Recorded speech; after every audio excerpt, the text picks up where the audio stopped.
SASDOவின் பிரதான செய்திகள். தலைப்புச் செய்திகள். எரிபொருள் நெருக்கடிக்கு தீர்வாக இந்தியாவிலிருந்து எரிபொருள் கப்பல் ஒன்று இலங்கைக்கு அனுப்பப்பட்டுள்ளமை இந்திய பிரதமர் நரேந்திர மோடிக்கு ஜனாதிபதி அனுகுமார் திசாநாயக்க நன்றி தெரிவித்துள்ளார். ஜனாதிபதி அனுகுமார் திசாநாயக்க எக்ஸ் கணக்கில் இந்த விடயத்தை குறிப்பிட்டுள்ளார். மத்திய கிழக்கு மோதலினால் இலங்கை எதிர்கொண்டுள்ள எரிபொருள் விநியோக தடைகள் குறித்து சில நாட்களுக்கு முன்னர் இந்திய பிரதமர் நரேந்திர மோடியுடன் கலந்துரையாடினேன். இந்தியாவின் விரைவான ஆதரவுக்கு நன்றிகளை தெரிவித்துக் கொள்கிறேன். நேற்று 38,000 மெட்ரிக் டன் எரிபொருள் கொழும்பை வந்தடைந்தது. இதனை கிடைப்பதற்கு ஒருங்கிணைத்த இந்திய வெளிவிவகார அமைச்சர் கலாநிதி ஜெய்சங்கருக்கு நன்றிகளை தெரிவித்துள்ளார். யாழ்ப்பாண நகர் பகுதியில் புதிதாக அமைக்கப்பட்டுள்ள பொது மலசல கூடத்தை நிர்வகிப்பது தொடர்பில் இலங்கை போக்குவரத்து சபைக்கும் மாநில சபைக்கும் இடையில் பிரச்சினைகள் ஏற்பட்டுள்ளதாக தெரிவிக்கப்படுகிறது. யாழ் மத்திய பேருந்து வளாகத்தினுள் பொது மலசல கூடம் அமைப்பதற்கு கடந்த காலங்களில் தீர்மானிக்கப்பட்டு அதற்கமைவாக அவை தற்போது நிர்மாணிக்கப்பட்டு பணிகள் இறுதிக்கட்டத்தை அடைந்துள்ளன.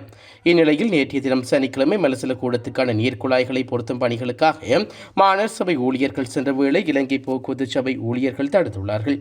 அத்துடன் மாநகர சபை பொது மலசல கூடத்தை நிர்வகித்தால் அதற்கு எதிராக தாமது போக்குவரத்து சேவைகளை முடக்கி போராடுவோம் என்றும் எச்சரிக்கை தெரிவிக்கப்பட்டுள்ளமை குறிப்பிடத்தக்கது.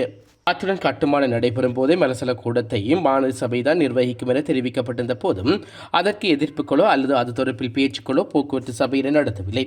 இந்நிலையில் கட்டுமான பணிகள் நிறைவடைந்ததும் பணிகளுக்கு இடையூறு விளைவிக்கின்றார்கள். தொடர்ந்தும் இடையூறு விளைவித்தால் போலீசாரூடாக சட்ட நடவடிக்கை செல்வோம் என மாநகர சபை உறுப்பினர்கள் கூறியுள்ளமை பெரும் பதட்டத்தை ஏற்படுத்தியுள்ளது. கிளர்ச்சியிலிருந்து யாழ்ப்பாணத்துக்கு போதைப்பொருள் கடத்தி வந்து விற்பனை செய்த குற்றச்சாட்டில் இளைஞர் கைது செய்யப்பட்டுள்ளார். வடமராட்சி பகுதியைச் சேர்ந்த 26 வயதுடைய இளைஞர் அப்பகுதியில் நீண்டகாலமாக போதைப்பொருள் விற்பனையில் ஈடுபட்டு வருவதாக போலீசாருக்கு கிடைத்த தகவலின் அடிப்படையில் குறித்த இளைஞரை போலீசார் நேற்று முன்தினம் கைது செய்துள்ளார்கள்.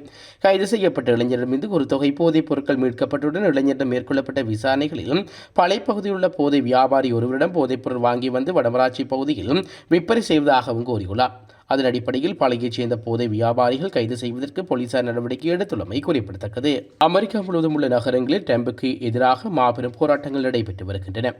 அமெரிக்க ஜனாதிபதி டொனால்ட் ட்ரம்பின் கொள்கைகள், அதிகரித்து வரும் விலைவாசி, ஈரானுக்கு எதிராக நடந்து வரும் போர் ஆகியவற்றால் ஏற்பட்டுள்ள பொருளாதார சிக்கல்கள் உள்ளிட்டவற்றுக்கு எதிர்ப்பு தெரிவித்து போராட்டங்கள் முன்னெடுக்கப்படுகின்றன.